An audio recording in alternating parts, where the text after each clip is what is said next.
Hola chicos, espero que estén todos bien. Espero que estén disfrutando de su Semana Santa, que descansen un poco. Vamos a ver algunos detalles de la práctica de la otra semana, que según el cronograma nos toca hacer la oxidación de alcoholes y pruebas de aldehídos y cetonas. Entonces, es una práctica realmente sencilla. Tiene algunos detallitos que vamos a ver.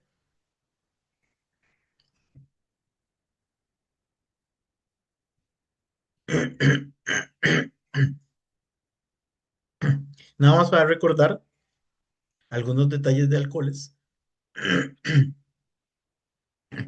como grupo funcional. Entonces podemos diferenciar los alcoholes entre primario, secundario y terciario.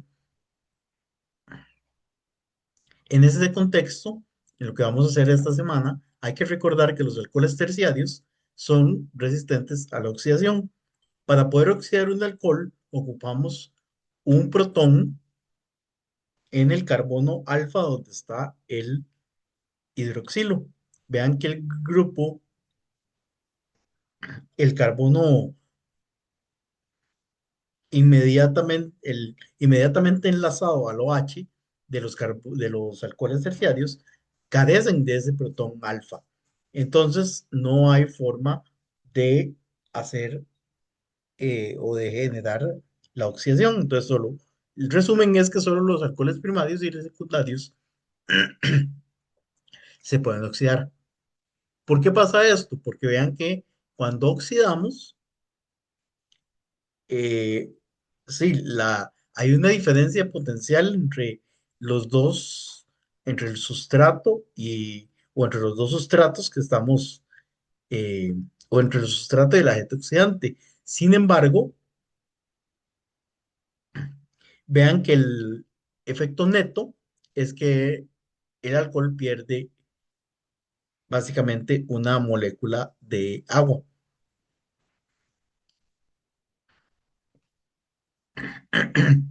y convertimos el OH en un carbonilo.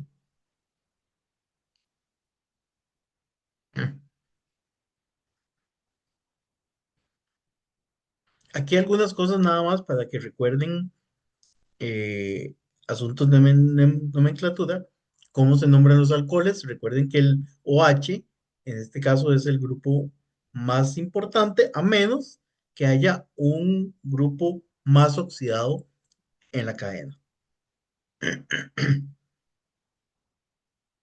Esto ya lo vamos a ver con los aldehídos y cetonas.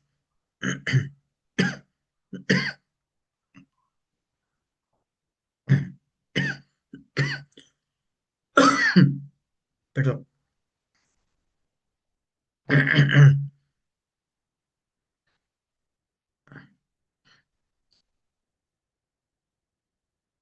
Y podemos tener, como pueden ver, podemos tener alcoholes, podemos tener alcoholes cíclicos, podemos tener dioles o polioles. Y obviamente el grupo H es el que manda o el que conduce toda la reactividad de la molécula. Porque esto pasa así. Vean que en el caso de los alcoholes, vamos a tener, gracias al oxígeno, al grupo H que tenemos en el extremo, tenemos un protón que queda con carga parcialmente positiva y un carbono que queda con carga parcialmente positiva también. El oxígeno, como es más electronegativo, entonces queda parcialmente negativo, es decir, la carga negativa se distribuye en el oxígeno y por tanto, esto lo que produce es un sitio nucleofílico.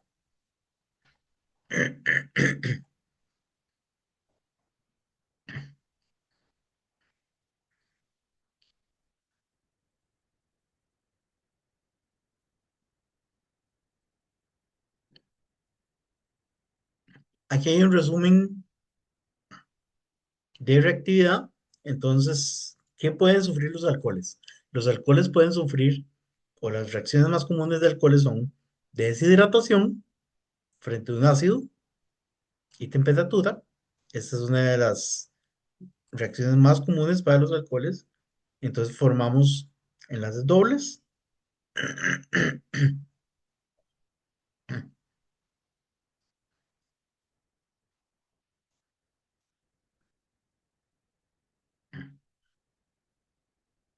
Podemos también formar eh,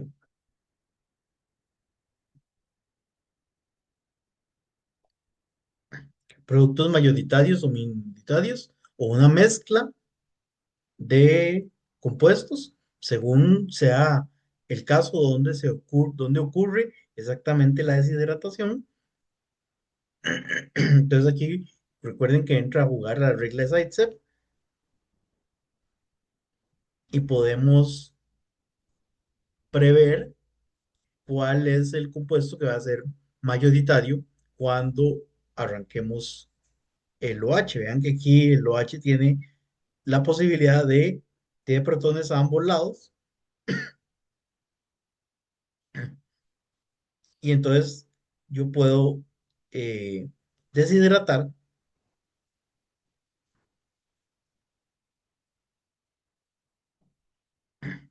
hacia un enlace, hacia el enlace derecho o hacia el izquierdo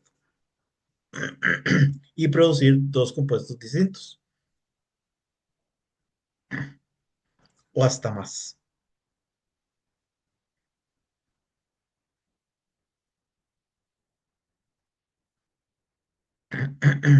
También recuerden que por regla de carbocationes ocurren rearreglos cuando hacemos deshidratación y entonces obtenemos de nuevo una mezcla de productos.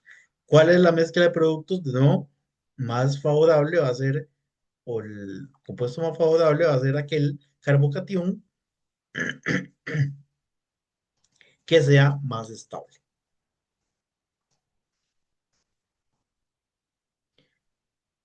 Más sobre reactividad, los alcoholes también pueden sufrir sustituciones. Esta es otra reacción común para un alcohol.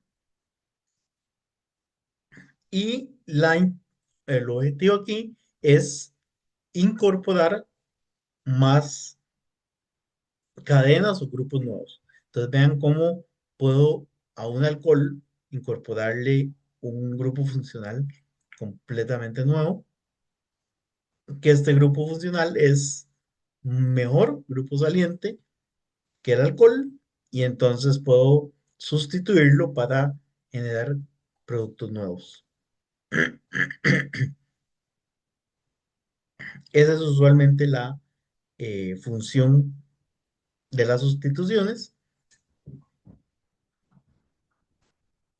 Ya ustedes esto lo han visto muy claro o aquí están los ejemplos más claros que son la sustitución con halógenos.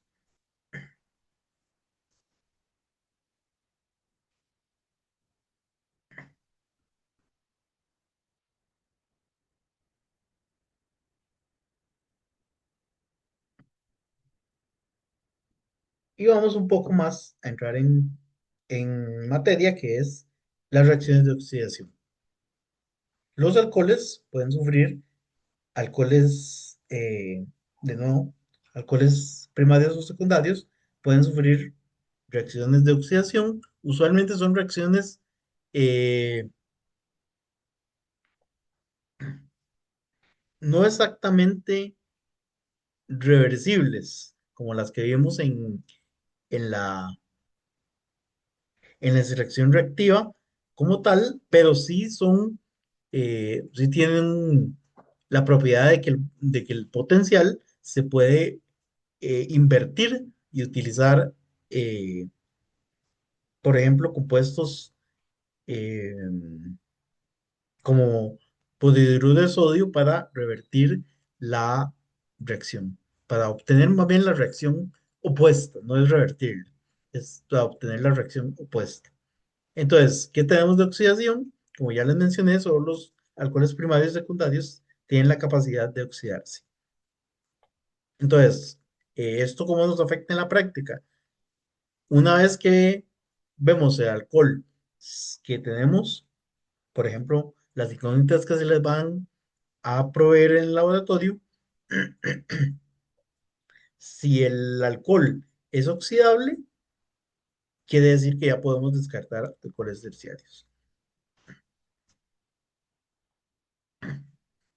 Generalmente, generalmente, para lograr la oxidación, usamos eh, metales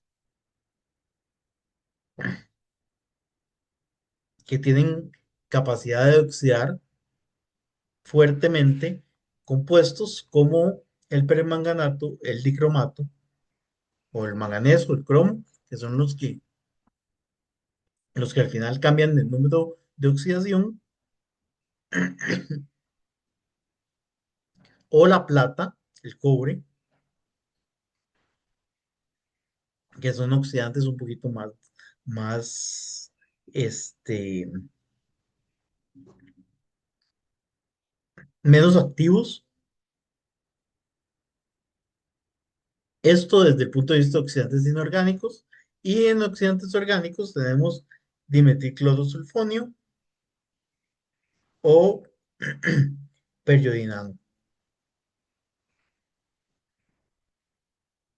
Entonces vean que para lograr oxidación tenemos varias opciones,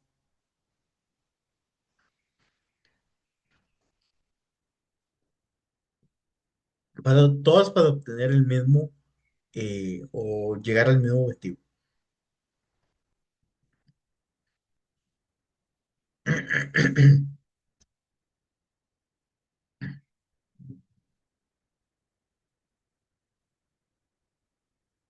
Muy bien, ¿qué pasa en la práctica? En la práctica, la idea es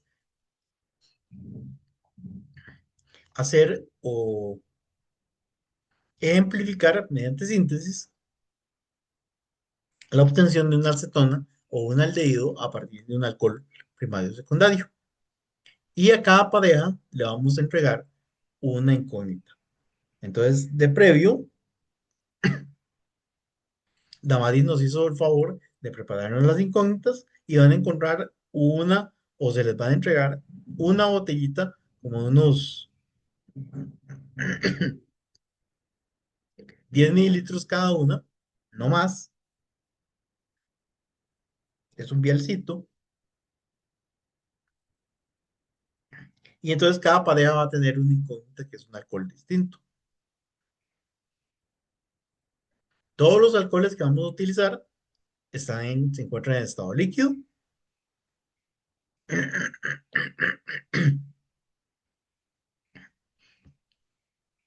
Y de nuevo, la idea es a partir de este sustrato, la idea es obtener su versión oxidada.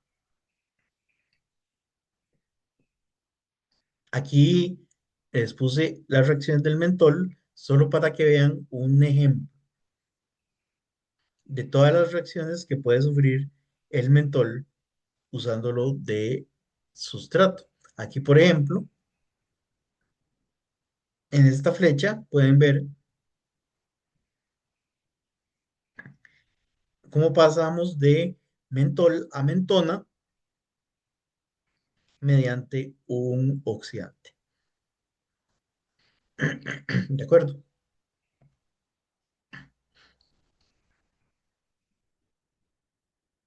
Entonces, ¿qué vamos a hacer en la práctica? Esta es la parte eh, un poquito más lerda de la práctica, pero es fácil, es muy sencilla. La parte más complicada es poder ajustar la velocidad de goteo, que ya lo vamos a ver. Vamos a preparar un baño y vamos a ajustar ese baño a 45 grados centígrados. Entonces, de una vez ya ustedes saben, tienen que llegar y montar la plantilla y el baño.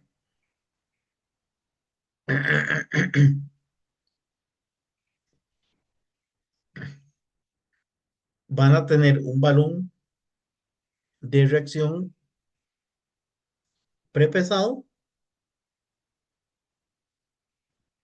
un 2440, que es el que vamos a ajustar a los rotapodes, y un embudo separador.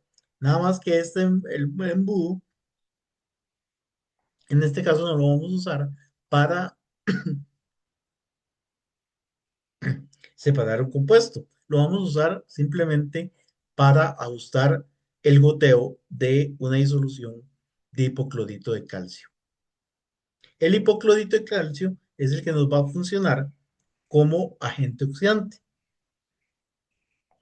La peculiaridad del hipoclorito de calcio es que, o del hipoclorito, es que vamos a poder hacer la oxidación de alcohol sin tener residuos de metales pesados. Vean que en los otros casos recurrimos al manganeso o al cromo o a la plata o al cobre. Todos estos son metales pesados.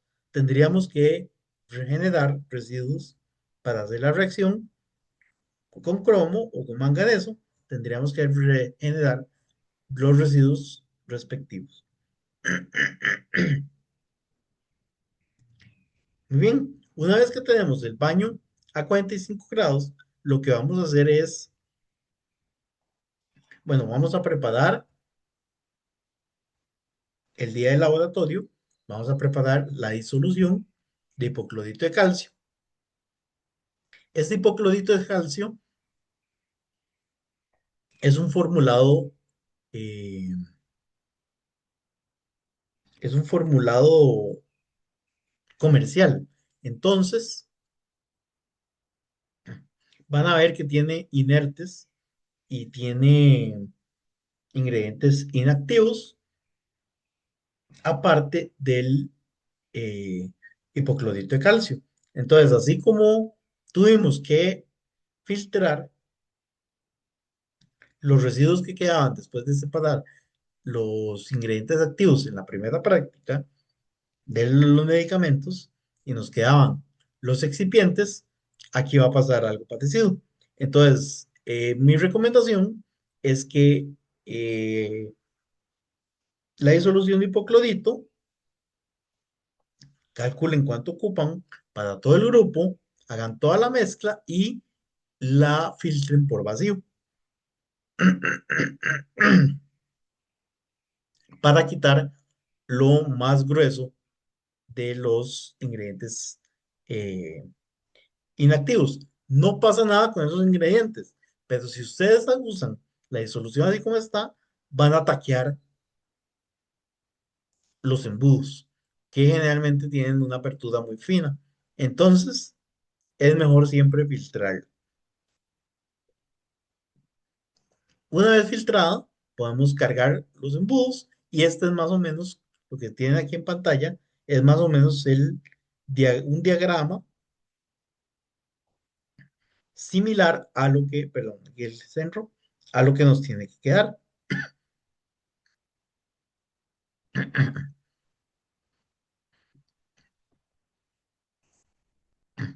Ahora, ¿qué más vamos a hacer? Vamos a tomar un Erlenmeyer pequeño que entre en el baño María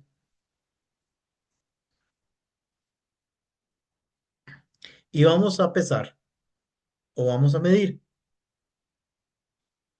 3 mililitros de acetona, 2 mililitros de ácido acético, 0,2 gramos de hidrógeno sulfato de tetrabutilamonio y 2 gramos de la incógnita.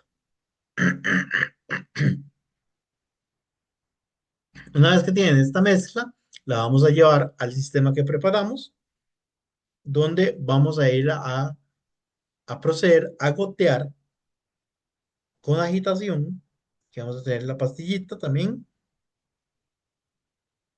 con agitación constante, vamos a tratar de ajustar el goteo en una gota cada 6 segundos. Como tenemos 20 mililitros más o menos, 20 mililitros más o menos de hipoclorito preparado, de la disociación de hipoclorito de calcio, entonces esto nos lleva más o menos unos 20 o 30, unos 25 o 30 minutos para que se deplete todo la disolución. Esta es la reacción que va a ocurrir mientras vamos agregando el hipoclorito de calcio.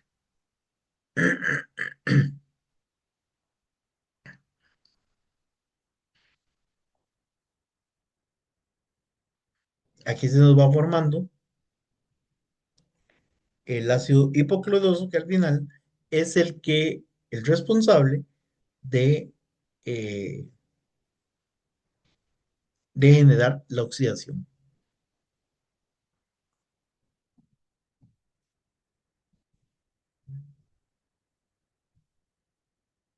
Bien, aquí más o menos pueden comparar los dos mecanismos que tenemos para obtener del mismo sustrato, del mentol, obtener la mentona, o sea, su especie oxidada. Vean que en un caso, de nuevo, uno es con un metal y el otro es con el hipoclorito de calcio, que es con lo que vamos a trabajar.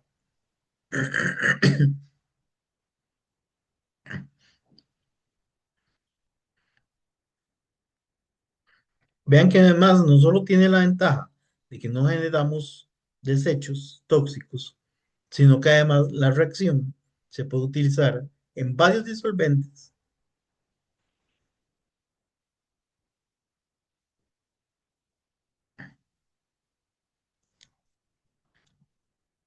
a temperaturas muy bajas.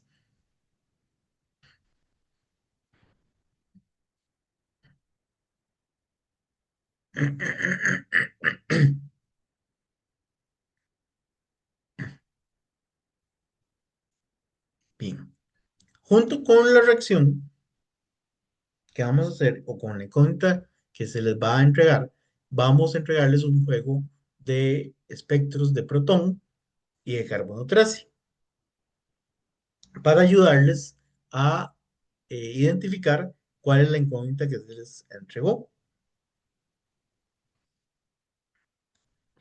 Les vamos a entregar un espectro del producto sin oxidar, es decir, del alcohol, y del producto oxidado, es decir, del aldehído o la acetona. Entonces, para eso, perdón, para eso tenemos que recordar algunas cosas de espectroscopía. Aquí nada más voy a poner el ejemplo, que es con el que estábamos trabajando, que es, vean cómo cambia drásticamente el espectro protónico de la mentona cuando la pasamos, perdón, del mentol cuando lo pasamos a la mentona. Entonces, lo primero que tenemos que ver es que hay una pérdida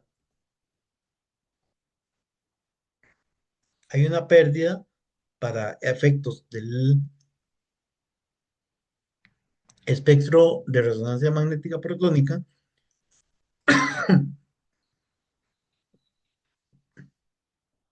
Vean que hay una pérdida de dos protones. El protón que tiene el alcohol, que se ve en el espectro, o se puede ver en el espectro, y el protón que está alfa al OH.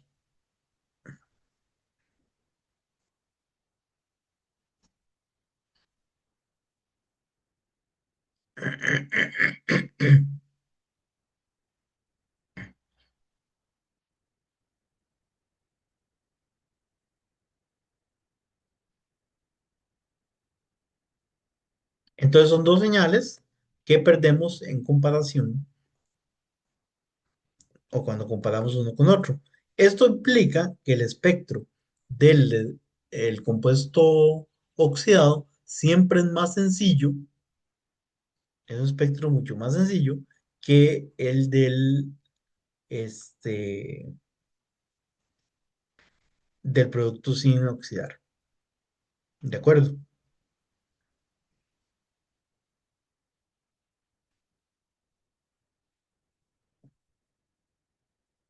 Aquí se los dejo para que ustedes revisen. Ahí están las asignaciones y pueden comparar más o menos qué esperan del mentol y la mentona y la asignación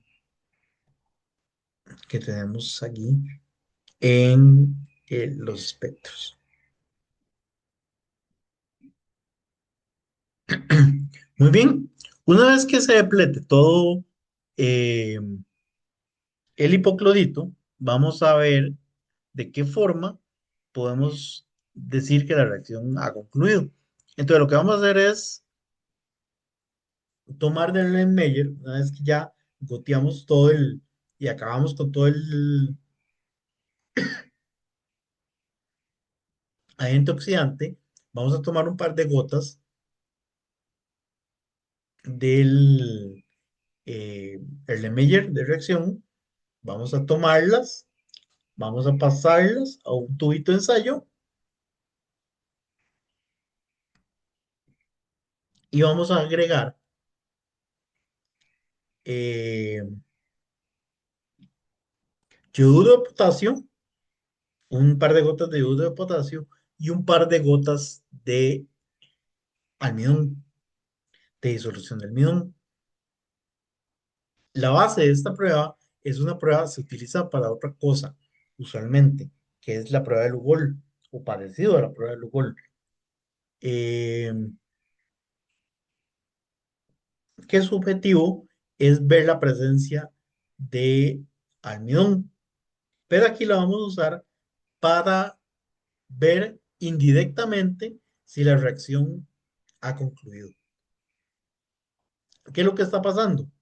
Que si hay todavía iones hipoclorito, van a toparse con los iones yodo. Vean que estamos agregando solo Ki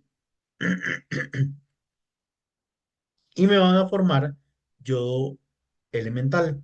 El yodo elemental es el que puede, eh, o más específicamente, los iones I3 menos son los iones, eh, estos iones son los que pueden intercalarse con el almidón y formar un complejo violeta. Si no hay complejo violeta, quiere decir que no hay reacción, quiere decir que no hay exceso de hipoclorito, quiere decir que la reacción ya terminó. Si hay tonos morados, quiere decir que todavía hay hipoclorito en el medio y hay que eliminarlo antes de seguir. ¿De acuerdo?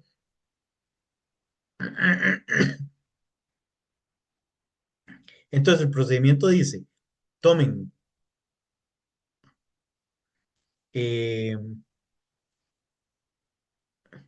si la prueba positiva, tomen 10 minutos y siguen agitando para terminar de evacuar el hipoclorito. Si no, sencillamente adicionamos, seguimos con el procedimiento que es adicionar 1 mililitro de eh, bisulfito de sodio. Con esto nos garantizamos que cualquier residuo de hipoclorito que haya quedado, lo eliminamos.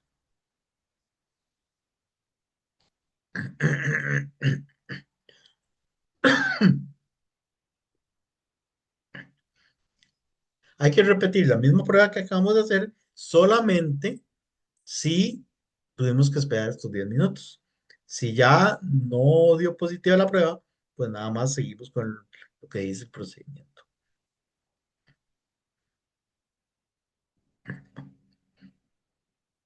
Una vez que agregamos el bisulfito de sodio y nos garantizamos que ya no hay hipoclorito, lo que vamos a hacer es agregar unas 2 o 3 gotas de azul de bromotimol. El azul de bromotimol sencillamente es un indicador que vira de amarillo a azul, básicamente.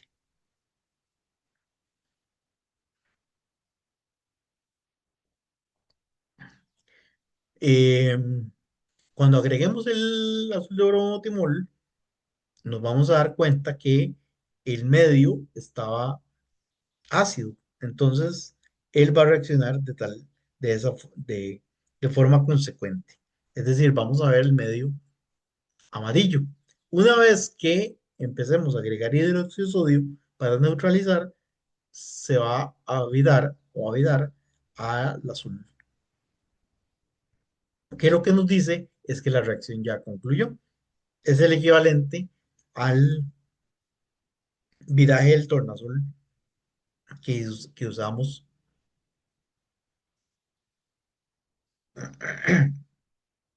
en la primera práctica, nada más que con un indicador in situ. Una vez que obtuvimos el viraje del azul de robotimol, entonces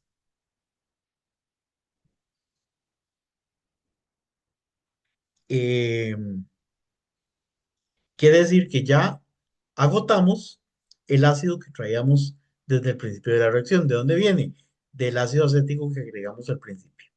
Entonces lo que estamos haciendo es neutralizando el ácido acético sí, el medio ácido que requeríamos para que la reacción de oxidación ocurriera.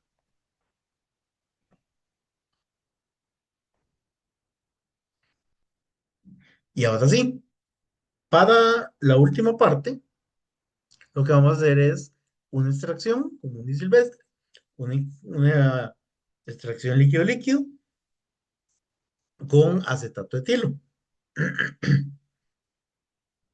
El acetato de etilo, vean que tiene una disolución acuosa, básicamente, que es la que traen en el Lembeyer, y cuando agreguen el acetato de etilo, van a formar de nuevo las dos fases. El acetato de etilo va a repartir, o el compuesto que nos interesa se va a repartir en el acetato de etilo, el cual podemos recuperar como usualmente recuperamos, que es mediante rotaevaporación. Perdón.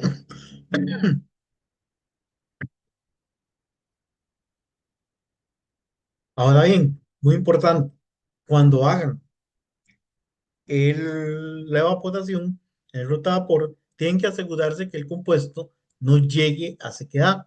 Vean que estamos al inicio, utilizamos 2 mililitros de la incógnita. Entonces, más o menos tenemos que obtener un 1 o 2 mililitros en el balón. Entonces, tienen que calcular que más o menos eso es lo que nos queda. No se vale llevarlo a sequedad porque quiere decir que si el balón quedó seco, es que perdieron el compuesto, que lo evaporaron. ¿De acuerdo? Vean que son compuestos volátiles lo que estamos produciendo. Estamos pasando de un alcohol que ya es volátil a un aldehído o cetona que es todavía más volátil. Entonces tienen que tener cuidado con eso. Entonces les aconsejo que no se vayan cuando ponen a evaporar.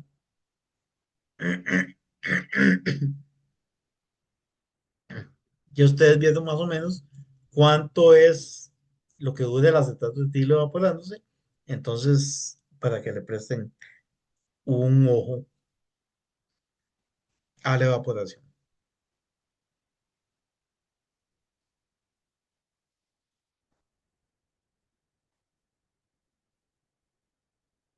Recuerden también que ustedes lo saben, que la fase orgánica tiene que quedar muy bien seca antes de pasar al rotavapor. Vean que si está ahí rastros de humedad, entonces no van a poder extraerlo. mediante rotapor y tienen que devolverse.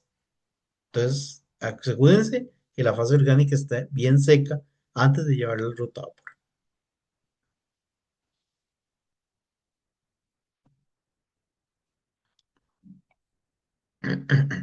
Ahora, ¿qué vamos a hacer con la incógnita? Es decir, el compuesto que nos dieron sin oxidar. Vamos, mientras todo eso pasó, durante los 30 minutos que teníamos eh, de reacción, vamos a tomar la incógnita y vamos, como están trabajando en parejas, no hay problema, ¿verdad? Uno se encarga de revisar la reacción, mientras que el otro puede ir haciendo las pruebas. Son pruebas muy sencillas y vamos a hacer una prueba de Lucas que se basa en cloruro de zinc para ver si los compuestos son, si los alcoholes son primarios, secundarios o terciarios o bencílicos. Esta es una prueba positiva para Lucas, esta es una prueba negativa. Y vamos a hacer una prueba de Jones que se basa casualmente en la oxidación del cromo. Bueno, de la oxidación del compuesto, más bien, el cromo se reduce. Así se ve una prueba positiva. Pasamos de cromo más 7, que es de color naranja, a cromo más 3, que es verde. Y esto nos dice que en efecto tenemos un alcohol. La velocidad con la que esto ocurre también nos indica si es alcohol primario o secundario, y ya sabemos que los terciarios no van a reaccionar.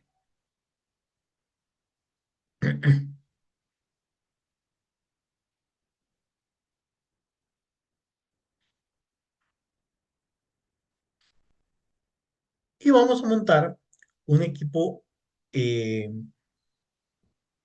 que llamamos mini para tomar el punto de ebullición de la incógnita. Recuerden, todo esto está ocurriendo mientras vamos haciendo el goteo que mencionamos anteriormente.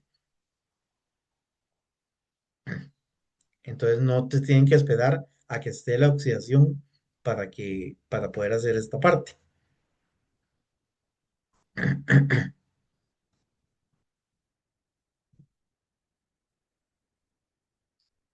Así más o menos se tiene que ver el equipo mini. Aquí el tubito de ensayo, el termómetro, las prensas para sujetarlo, el baño de arena, la plantilla para elevar la temperatura. Recuerden algunos cuidados que hay que tener para poder tomar el punto de ebullición. Vamos a tomar medio mililitro, máximo 1 mililitro de la sustancia, la ponemos en el tubo, montamos este sistema, el termómetro tiene que quedar a medio centímetro máximo de la superficie de la disolución que estamos probando. Y lo que queremos ver es alcanzar, o lo que queremos sin ver es la temperatura a la cual se alcanza un anillo de reflujo dentro del tubo. ¿De acuerdo?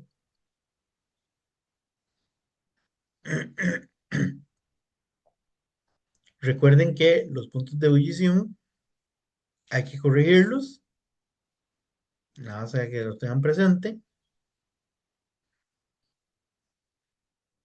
Y vamos a tomar el índice de refracción de la incógnita.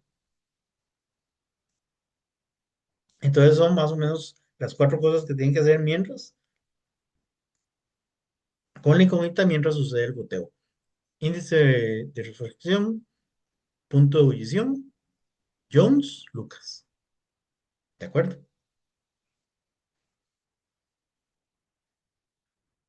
Los espectros de resonancia magnética no se los puedo entregar, sino hasta que veamos las incógnitas que les asignaron. Entonces, una vez que en el laboratorio nos asignen las incógnitas, yo probablemente el lunes por la tarde ya les tenga en mediación los espectros para que puedan ir resolviendo. Y ya verifiquen que en efecto cuál es la incógnita que tienen.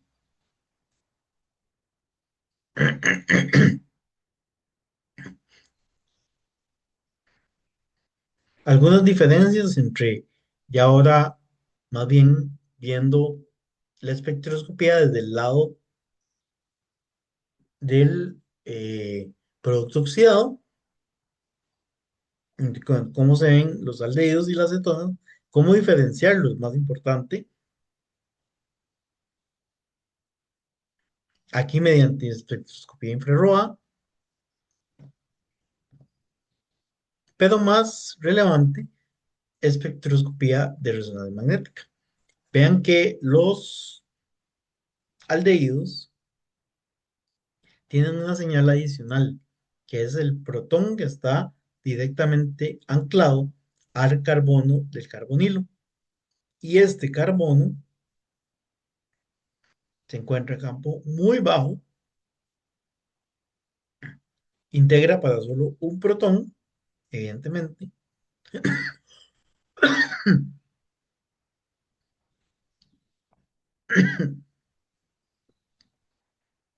y vean que se encuentra eh, más o menos en 10 ppm de desplazamiento. Así es más o menos como se ve el espectro del etanal. Vean que en contraste tenemos un metilo, los protones del metilo, sumamente, sumamente protegidos y a campo muy alto.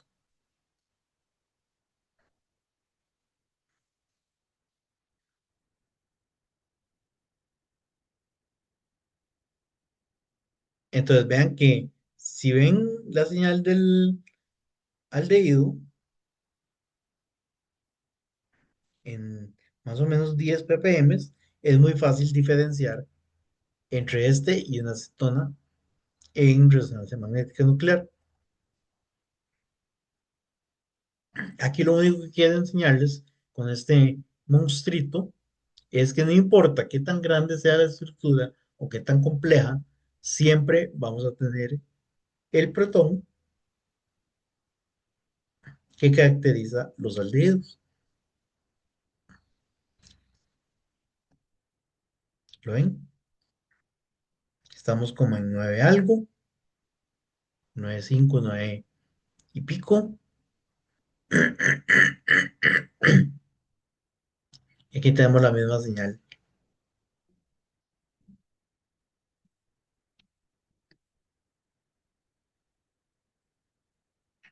del aldehído.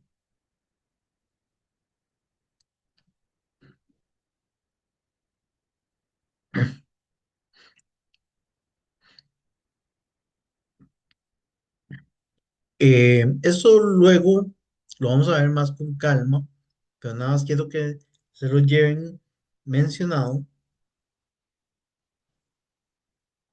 Y es que los aldehídos, como lo que sufren usualmente eh, son reacciones eh,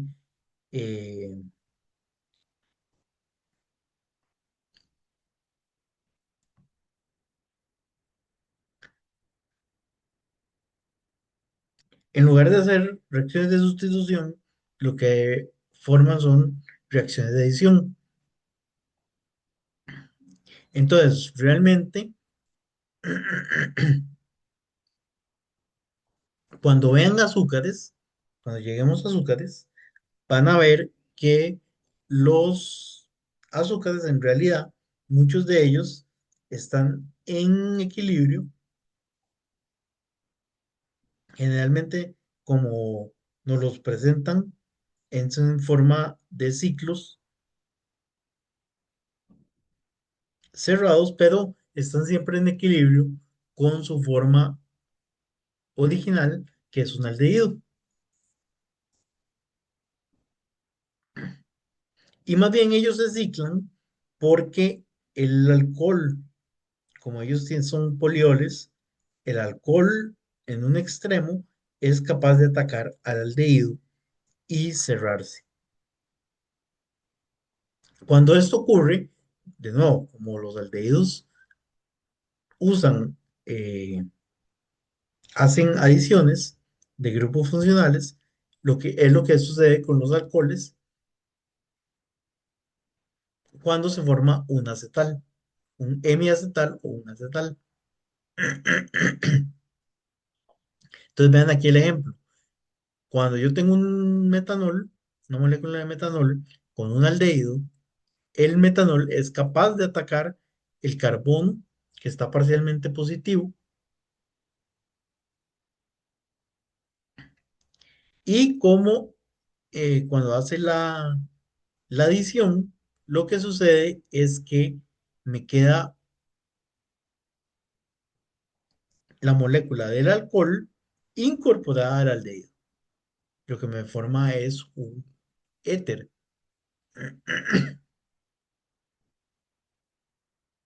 Pero resulta que el equilibrio lo puedo volver a establecer y obtener de nuevo un punto de ataque.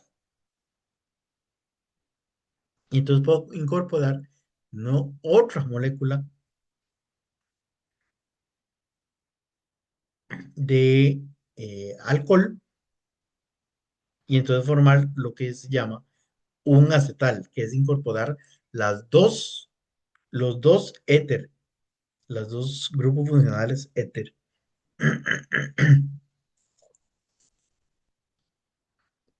Entonces, cuando los azúcares forman hemiacetales, decimos que el azúcar es reductor.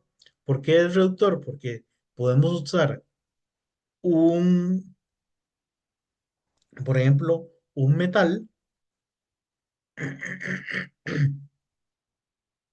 para oxidarlo.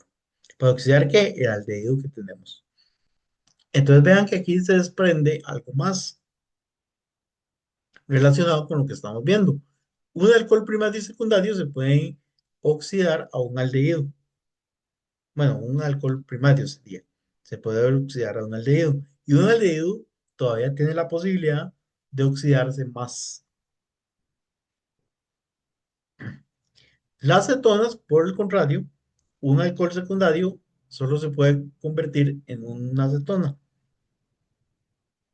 Y las cetonas ya no tienen capacidad de oxidarse más.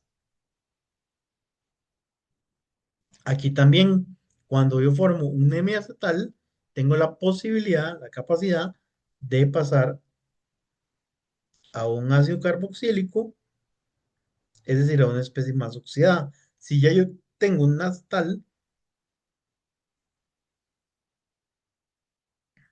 ya ocupé los dos espacios que requería, o los protones que requería para realizar la oxidación, y por tanto, los acetales ya no tienen la capacidad de reducir. A eso le llamamos azúcares no reductores.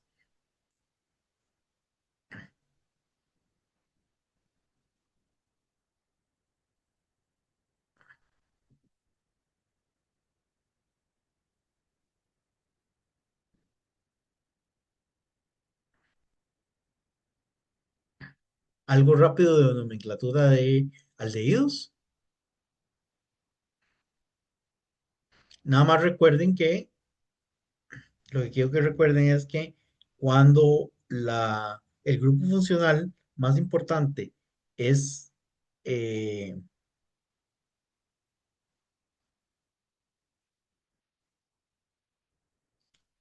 el grupo funcional más importante es la acetona, por ejemplo, el carbonilo de la acetona, tenemos la terminación ona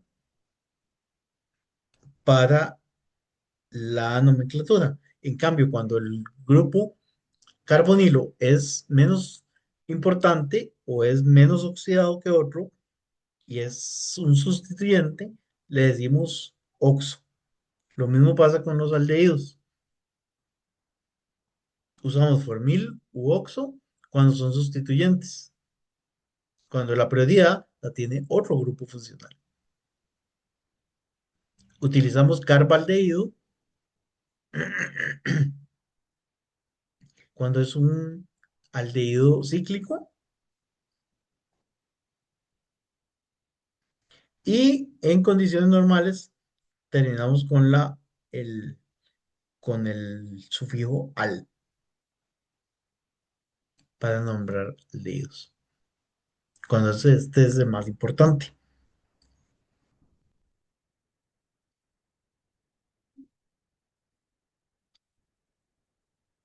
Aquí no me voy a detener mucho, pero nada más para que vean algunas reacciones de aldehídos y cetonas. Ya yo les mencioné que la reacción inversa la podemos obtener con compuestos como bodihidruro de sodio. Entonces, más bien obtener a partir de la acetona o del aldehído, obtener el alcohol.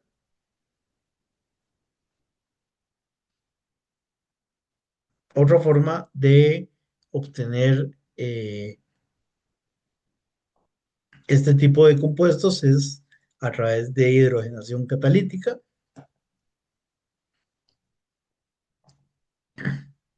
Aquí algunos ejemplos para eliminar los carbonilos,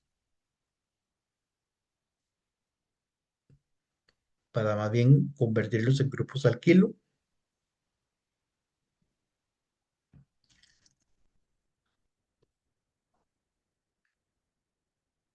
Aquí algunas oxidaciones de dobles enlaces con osmio, ácido periódico, ozono, permanganato, que ya lo mencionamos. Algunas oxidaciones un poco igual con agentes, estas son muy comunes en la literatura, agentes eh, metálicos, pero son más direccionados. Entonces vean que, como les mencioné,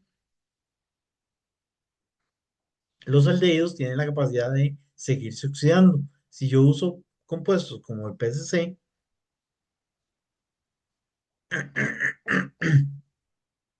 el PCC solo tiene la capacidad, es un compuesto organometálico que tiene la capacidad solo de oxidar al primer paso, es decir, al aldehído. Entonces la, este, yo controlo el nivel de oxidación del alcohol. ¿Qué es lo que pasa si yo solo agrego cromo? Vean que el cromo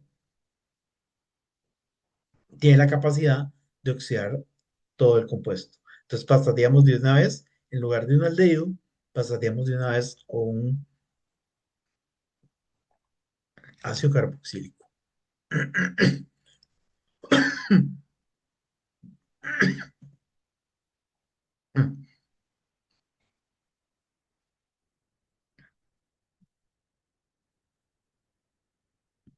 Como ya lo mencioné rápidamente, cuando hay un ataque nucleofílico,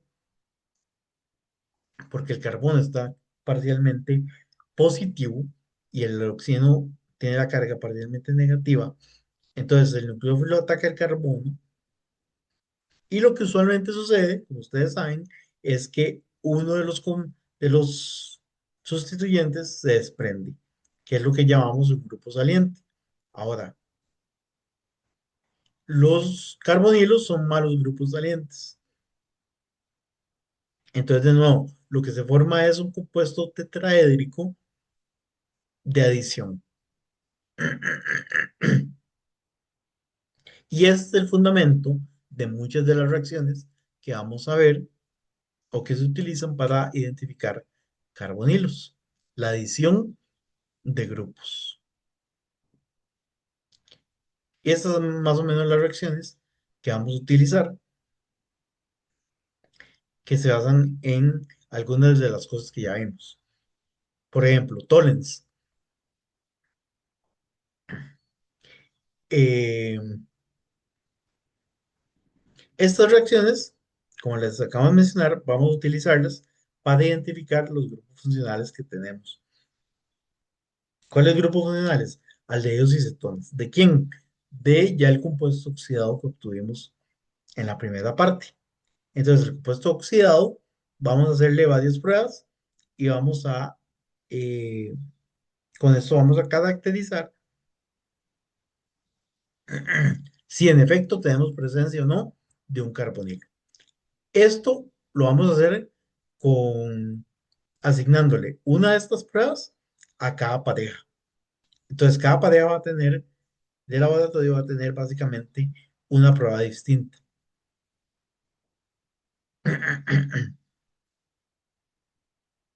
Entonces, Tollens.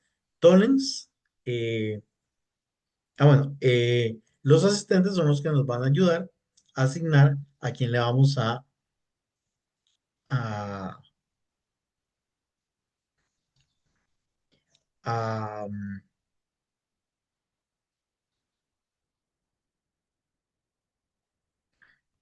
a quién le vamos a dar la responsabilidad de que haga tal o cual prueba.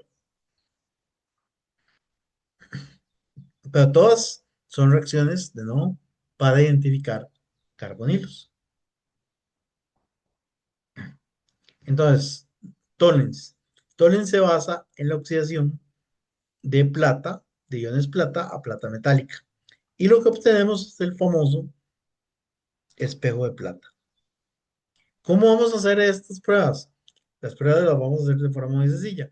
Una vez que tengan su compuesto ya oxidado, van a tomar tres tubitos de ensayo. Un tubito de ensayo para un compuesto que debería dar negativo, o sea, un control negativo. Un,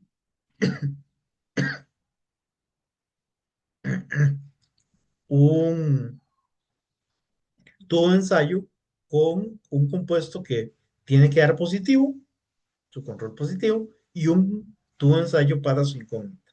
¿De acuerdo? Entonces, tres tubitos de ensayo por pareja, básicamente. Entonces, van rápido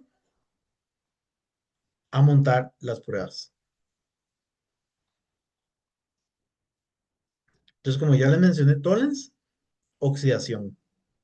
Tollens solo es positivo para aldehídos. Entonces, si lo que tienen es una acetona, les va a dar negativo. ¿Quién definitivamente les va a dar positivo? El control que utilizaron en el laboratorio, que generalmente es benzaldehído. Bisulfito. El bisulfito usualmente trabaja como les acabo de mencionar, como un agente de adición. Forma un precipitado blanco porque se forma un,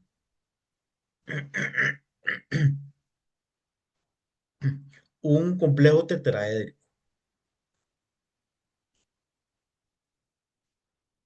Aquí el único cuidado que tienen que tener es que a veces las pruebas de bisulfito que deberían dar positivas no dan positivas porque los compuestos son insolubles en agua.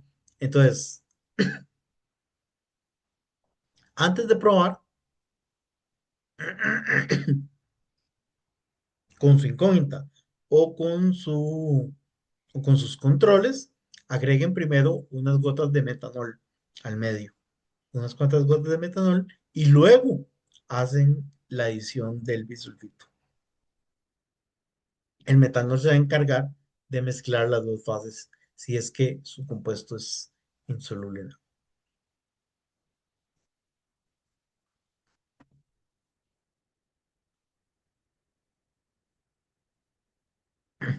Prueba de iodoformo, así más o menos es como se tienen que ver. Esto es solo positivo para cetonas metílicas. Aquí una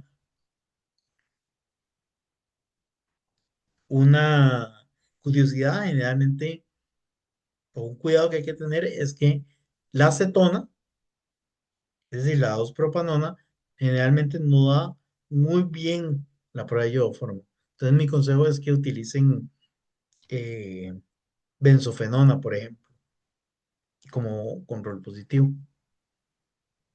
Y ahí más o menos ven cómo es que les tiene que dar los positivos y los negativos.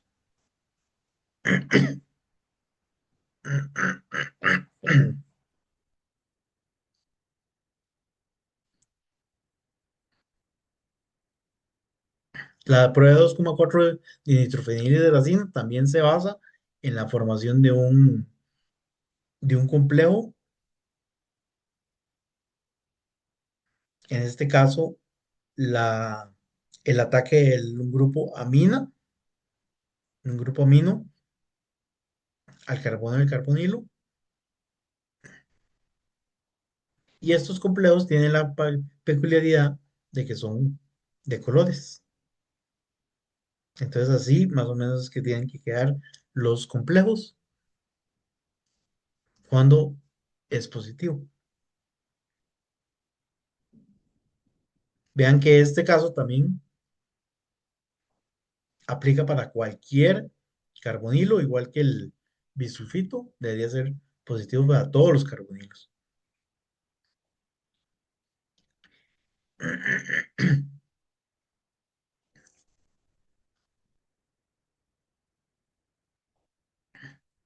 Eh, por, para ir terminando, el indicador universal de Bogen con hidroxilamina lo que hace es, o lo que se mide es la formación de oxima y liberación del HCl. Entonces, ¿qué es lo que pasa? Que cuando formo HCl, el indicador va a ir virando o va a ir cambiando de color. Y los colores rojos eh,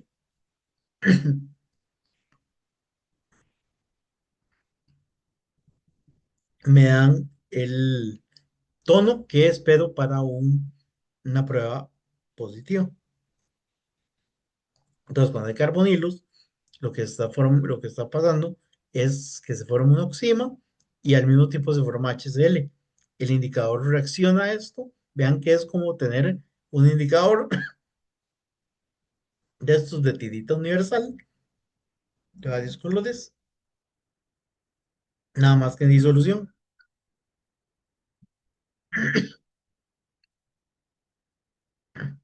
Entonces, de nuevo, para que vean bien las diferencias, mi eh, consejo es, hagan primero control negativo, control positivo y su incógnito, en ese orden.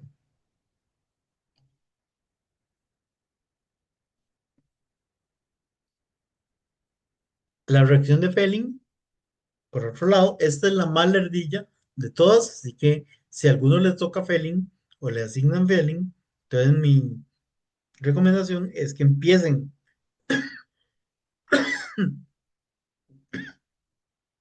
perdón, a calentar agua o agua en ebullición mucho antes de que terminen con los últimos pasos de reacción, de síntesis. Porque si no, si se esperan hasta el punto final, se van a atrasar. Porque lo lerdo sencillamente es mantener a la disolución a ebullición, el agua a ebullición, perdón. Aquí de nuevo solo reaccionan aldehídos o hidroxicetonas. Es una reacción redox. Nada más que vean que el de espejo de plata o el de Tollens reacciona la plata a plata metálica. Aquí reacciona el cobre a, de, ion, de iones cobre 2 a cobre, eh, a óxido de cobre, que es de color rojo.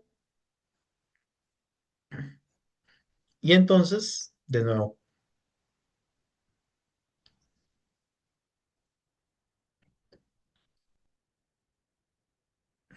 esto sucede solamente en el caso de de los aldehídos o las hidroxicetonas que tienen la capacidad de oxidar más. ¿De acuerdo?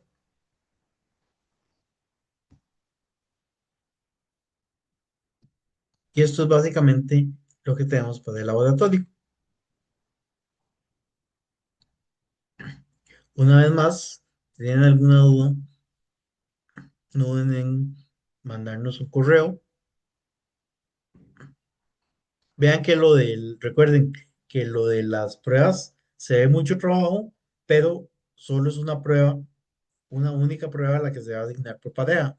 Entonces, es poquito lo que vamos a invertir en esta parte.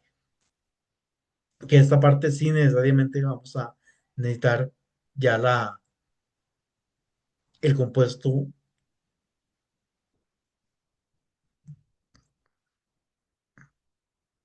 sintetizado para para poder proceder con con este análisis.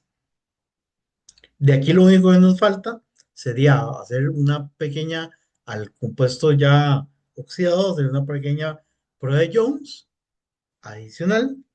¿Para qué? Vean que si ya tengo una ley de una acetona, eh, si tengo cetonas, ya Jones debería dar negativa, y si tengo aldehídos, Jones todavía me va a dar positivo. Entonces ya ahí me da una prueba más o un posible adelanto de la identidad. Y de nuevo, medimos el índice de refracción ya del compuesto oxidado. Índice de refracción no nos apura mucho porque es un minutito, ¿verdad? Entonces,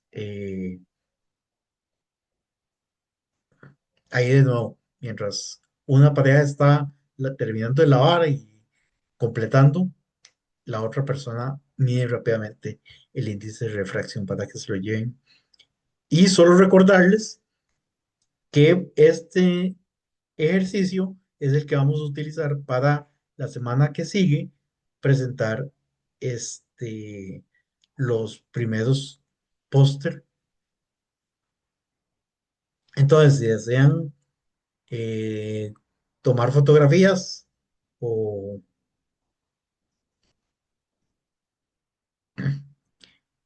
tomar fotografías o para de los procedimientos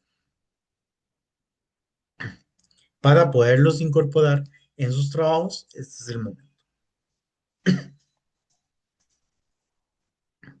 Y listo. Cualquier duda nos escriben y nos vemos en el laboratorio.